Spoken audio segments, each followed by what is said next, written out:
Our topic is mole concept. 1 mole of any species, that quantity in number having a mass equal to its atomic or molecular mass in ग्राम. तो यहाँ पर ये जो definition है मोल concept का, exactly मोल क्या है, ये क्या है, क्वांटिटी इन नंबर. ये एक क्वांटिटी है जो कि नंबर में आपको यहाँ पर रिप्रेजेंट शो हो रही है. तो ये नंबर है 6.022 इंटू 10⁻23. तो ये जो नंबर है, ये नंबर एग्जैक्टली किसके इक्वल है, ये एटॉमिक मास के इक्वल है या फिर मॉलिक्यूलर मास के इक्वल है. एटॉमिक मास या फिर मॉलिक्यूलर मास के इक्वल होती है ये नंबर्स. ठीक है. तो mole 1 mole is a number equal to 6.022 into 10⁻23. और यही नंबर एग्जैक्टली किसने दिया था, एवोगैड्रो, एक साइंटिस्ट थे. तो उनके नाम पर ये नंबर रखा गया. तो ये जो नंबर है, इस नंबर को हम एवोगैड्रोस नंबर्स भी कहते हैं. ठीक है. और इसका जो साइन सिंबल है वो कैपिटल एन और स्मॉल ए. ठीक है. तो ये आपका मोल कंसेप्ट यहाँ से स्टार्ट होता है. इसमें हम कुछ क्वेश्चंस के थ्रू हम करेंगे. इसमें कुछ बेसिक्स चीजें हमें पढ़ना होगा, तो वो हम यहाँ पर पढ़ रहे हैं. तो फर्स्ट थिंग आप यहाँ पर चेक करो, ये चीज क्लियर हुआ ना आपका. इसका मतलब ये है कि नंबर ऑफ यानी कि एटॉमिक मास, यानी कि 1 atomic mass is equal to this kind of number. ठीक है. ये आपके पेज नंबर 40 में आप लोग देखना, एनसीईआरटी बुक में, वहां पे लिखा हुआ है क्या है, 6.022 into 10⁻23 atoms of carbon is equal to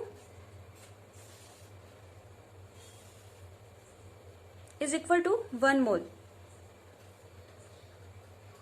1 mole of carbon atom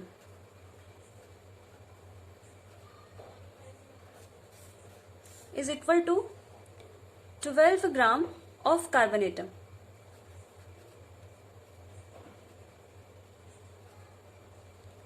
तो आप अभी यहाँ पर ये जो कंसेप्ट है, ये दो चीज आप समझो. ये मैं अभी आपको आगे नेक्स्ट स्टेप में हम बताने वाले, पढ़ने वाले. तो ये क्या यहाँ पर क्या शो हो रहा है आपको, 6.022 into 10⁻23 atoms of carbon. Atoms of carbon, इतने कार्बन मिलकर आपका क्या फॉर्म कर रहा है, 1 मोल ऑफ कार्बन एटम. ठीक है. ये एटम इन मॉलिक्यूल में आपको डिफ्रेंशिएट करना आना चाहिए. ठीक है. एटम जो रहेगा वो हमारा सिंगल पर्टिकुलर एक एटम रहेगा, और मॉलिक्यूल जब कहेंगे तो वो हमारे 2 से ज्यादा एलिमेंट जब कंबाइन होकर फिक्स्ड कंपोजिशन में जब कंपाउंड फॉर्मेशन करता है तो वो हमारा मॉलिक्यूल्स होता है. ठीक है. यानी कि हमने अगर सिंपल सी बात, अगर ऑक्सीजन की बात करी तो ऑक्सीजन हमारा क्या है, एटम है. अगर मैं ऑक्सीजन गैस की बात करी यानी कि O2, ये हमारा एक मॉलिक्यूल है. ठीक है. इसी टाइप से हाइड्रोजन भी हमारा क्या है, एक एटम है, सिंगल एटम. और मॉलिक्यूल में बात करें तो H2 क्या है, एक हमारा हाइड्रोजन मॉलिक्यूल है. ठीक है. तो यहाँ पे ये कहा है कि इतने numbers of atoms is equal to 1 mole of carbon atom. ऐसे ही हम लेंगे अगर 6.022 इंटू 10⁻23 मॉलिक्यूल्स ऑफ कार्बन, तो मॉलिक्यूल्स ऑफ ऑक्सीजन ले लो या फिर कोई भी मॉलिक्यूल्स हो, तो उसका इज इक्वल टू क्या रहेगा, 1 मोल ऑफ मॉलिक्यूल्स. ठीक है. तो ये हमारा 1 मोल ऑफ मॉलिक्यूल्स काउंट करेंगे. ठीक है. तो यहाँ पे देखो कुछ एटम्स भी है, मॉलिक्यूल्स भी है, आयंस भी है और पार्टिकल्स भी है.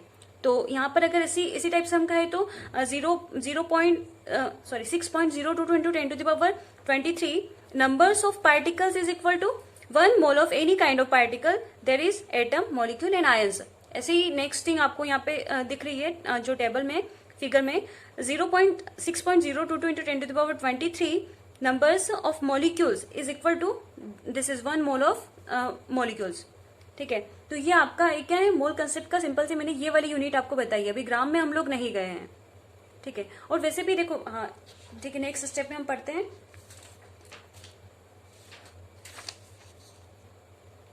देखो 1 मोल, अच्छा आपको पता होगा हम कोई भी चीजें जब डजन में लेते हैं, डजन यूनिट तो आपको पता होगी. डजन मीन्स यानी कि 1 डजन इक्वल टू 12 नग्स होते हैं. ठीक है.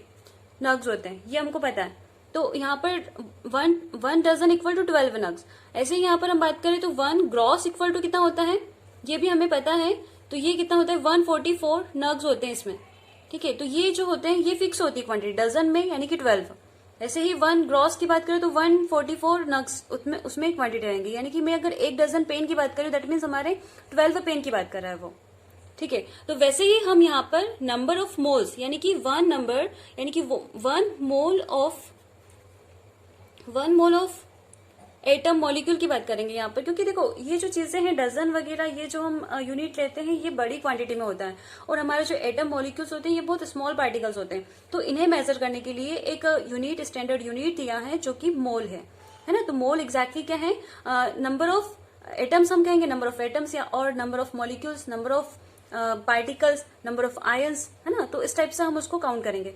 तो यहाँ पे 1 mole of books equal to क्या होगा, अगर सिंपल सी चीज है मैं बता रही हूँ यहाँ पे, 1 mole of books equal to 6.022 into 10⁻23 books. ठीक है, तो ये हमारा क्या है, नंबर ऑफ,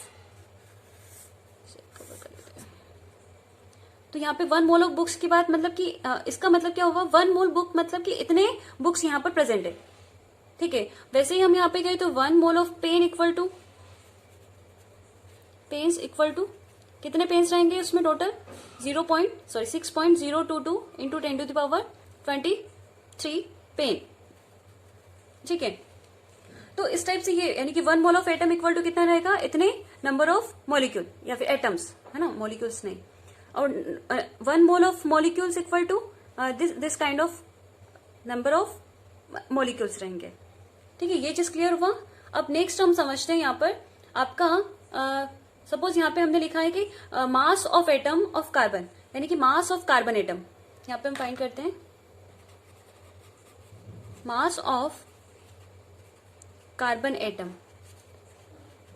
तो यहाँ पे मास ऑफ कार्बन एटम कैसे फाइंड करेंगे, क्या चीज रहेगा, देखो मास ऑफ कार्बन एटम एग्जैक्टली देखें तो हमारा जो मास है वो कार्बन का जब मास हम फाइंड करते हैं तो हमारा एग्जैक्टली किसके ऊपर डिपेंड करता है, तो numbers of proton and neutron, यानी कि मास इक्वल टू हमें पता है नंबर ऑफ प्रोटॉन, यानी कि कार्बन में एग्जैक्टली देखें तो कार्बन का क्या होता है एटॉमिक नंबर 6। तो कार्बन का एटॉमिक नंबर 6 है, दैट मीन्स इसमें टोटल इलेक्ट्रॉन्स प्रेजेंट है 6, प्रोटॉन भी प्रेजेंट है, प्रोटॉन इज प्रेजेंट कितना 6 proton plus 6 neutron plus 6 electron इसमें प्रेजेंट रहेगा। बट यहाँ पे इलेक्ट्रॉन का जो मास है वो हम मास में काउंट नहीं करते। ठीक है, इलेक्ट्रॉन का जो मास होता है वो मास में काउंट, टोटल मास में काउंट नहीं होता है, एटॉमिक मास में। क्यों, क्योंकि इलेक्ट्रॉन की जो साइज मास होता है वो बहुत ही स्मॉल में होता है। जैसे कि हम देखें तो प्रोटॉन का मास क्या होता है, प्रोटॉन का मतलब mass of proton equal to 1.67 into 10⁻⁻24 gram.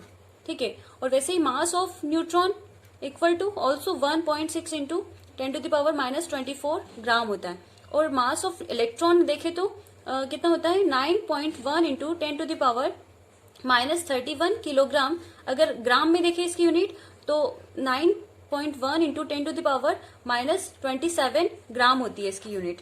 ठीक है, तो यहाँ पर देखो ये जो मास है ना, ये मास इनसे काफी ज्यादा छोटा है। ये कितना पार्ट छोटा होता है, mass of electron is equal to 1/1837 times small होता है किससे, मास ऑफ प्रोटॉन से। यानी कि ये इलेक्ट्रॉन का जो मास होता है ये बहुत ही स्मॉल होता है प्रोटॉन से, तो हम इसे नेग्लेक्ट कर देते हैं। ठीक है, इसका मास हम काउंट नहीं करते हैं इस मास में, एटॉमिक मास हो, ठीक है, उसमें हम इसे काउंट नहीं करते, इलेक्ट्रॉन को नेग्लेक्ट कर देते हैं, बस मास of proton and mass of neutron को ही काउंट करते हैं। ठीक है, तो यहाँ पर ये चीज क्लियर हुआ। और एक और चीज यहाँ पर आपको देखना पड़ेगा कि ये जो नंबर है, क्या नंबर बताया मैंने, 1.67 into 10⁻24 gram is equal to हमारा मिलकर क्या फॉर्म होता है 1 AMU, यानी कि 1 atomic mass unit, atomic mass unit. ये नंबर, ये डिजिट आपको याद रखना होगा। ठीक है, एक ये नंबर हुआ, एक एवोगाड्रो नंबर हुआ, तो ये कुछ नंबर्स हैं आपको ध्यान रखना होगा, यानी कि this number is equal to 1 atomic mass unit and this number is equal to 1 mole. ठीक है, तो यहाँ पर ये चीज क्या है, 1 मोल इक्वल टू कितना हुआ, इतने ग्राम हुए। ठीक है, तो यहाँ पर हम नेक्स्ट पढ़ते हैं total mass of carbon equal to हम निकालने जा रहे हैं, है ना। तो कार्बन का मास निकालने जा रहे हैं, तो इसका मास टोटल कितना हुआ 6, इलेक्ट्रॉन को तो नेग्लेक्ट कर दिया, तो टोटल कितना हुआ 12 हम लिख सकते हैं। 12 हमारा मास ऑफ इलेक्ट्रॉन और मास ऑफ प्रोटॉन लिख सकते हैं, मास ऑफ प्रोटॉन लिख दो यहाँ पर। ठीक है, मल्टीप्लाई हम किससे मल्टीप्लाई करेंगे, ये जो हमारा नंबर ऑफ मास कितना है, प्रोटॉन का मास कितना है टोटल, इस नंबर से हम उसको मल्टीप्लाई करेंगे तो कितना होगा 1.67 इंटू 10⁻⁻24 ग्राम। ठीक है, ये हमारा क्या निकला टोटल नंबर, तो मास ऑफ प्रोटॉन। तो मास ऑफ प्रोटॉन की वैल्यू एग्जैक्टली हमने ये रखा। ठीक है 12। अब यहाँ पर क्या करेंगे हम, अब यहाँ पर हमें फाइंड करना है टोटल नंबर ऑफ, यानी कि हम देखो इसको ये भी कह सकते हैं कि ये जो हमारा पॉइंट है इसको हम क्या लिखेंगे 12, इसका मतलब क्या हुआ 1 AMU। ठीक है, 1 एटॉमिक मास यूनिट होता है, this value is equal to 1 atomic mass unit, तो 12 AMU, यानी कि मास ऑफ कार्बन एटम, यहां पर क्या निकला mass of carbon atom equal to 12 AMU। Final mass क्या निकला, mass of carbon atom equal to 12 AMU। ठीक है, तो यहां से हमारी एक और डेफिनेशन निकल के आती है। क्या डेफिनेशन, क्या पार्ट निकल के आता है, यानी कि हम यहाँ पर ये कह सकते हैं कि 12 इस साइड लेके आ जाते हैं, यानी कि 1 AMU equal to 1/12 mass of carbon atom. ठीक है, यही चीज हमने इससे पहले 1 AMU का जब लिखा था हमने 1 AMU equal to 1/12 part of mass of carbon atom, हमारा ऐसे ही निकला था। ठीक है, ये क्या प्रोसेस है इससे आप लोग समझ जाना।